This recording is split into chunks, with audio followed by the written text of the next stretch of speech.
കുറച്ചു കാലമായി നിങ്ങളെയൊക്കെ അഭിസംബോധന ചെയ്യണമെന്ന് ആഗ്രഹം തുടങ്ങിയിട്ട് അത് സാധിച്ചതിൽ സന്തോഷമുണ്ട്.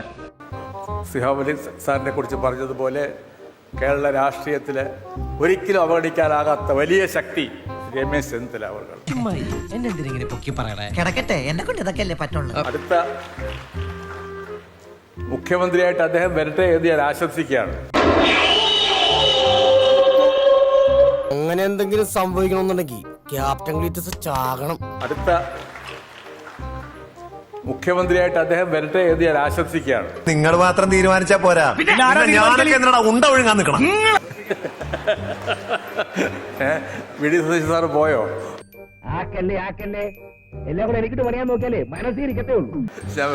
ഞാൻ അത് രാഷ്ട്രീയ ചർച്ചകൾക്കൊന്നും നമ്മളിവിടെ വേദിയല്ല.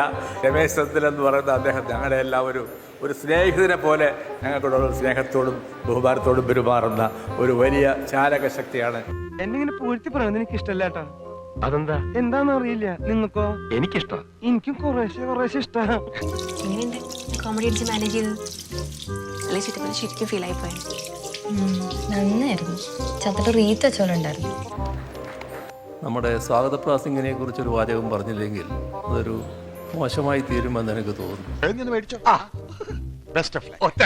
അദ്ദേഹം രാഷ്ട്രീയമൊന്നും പറയുന്നില്ല എന്ന് പറഞ്ഞു. പക്ഷേ ഒരു പാർട്ടിക്കകത്ത് വലിയ പ്രശ്നങ്ങൾ ഉണ്ടാക്കുന്ന ഒരു വലിയ ബോംബാണ് അദ്ദേഹം പൊട്ടിച്ചത്.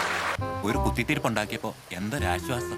ഞാൻ പറഞ്ഞില്ലേടി, കലക്കാൻ മത്തയച്ചനെ കഴിഞ്ഞിട്ടേ ഉള്ളൂ ആള്. ഞാൻ ആ പാർട്ടിക്കാരനല്ലാതെ നിങ്ങൾക്ക് എല്ലാവർക്കും അറിയാലോ. എന്നാലും അങ്ങനെ ഒരു കടുംചതി ചെയ്യാൻ പാടില്ലായിരുന്നു എന്നാണ് എനിക്ക് അദ്ദേഹത്തോട് സ്നേഹപൂർവ്വം ഉപദേശിക്കാനുള്ളത്. വിദ്യാഭ്യാസ കുറവുണ്ടാവും അങ്ങനെ പറഞ്ഞു. അതുകൊണ്ടല്ല, ഞാൻ കൊളോക്കിലായിട്ട് പറഞ്ഞതാ. ഞാൻ പൊക്കോട്ടെ? വേണ്ട, ഞാൻ തന്നെ പൊക്കോളാം.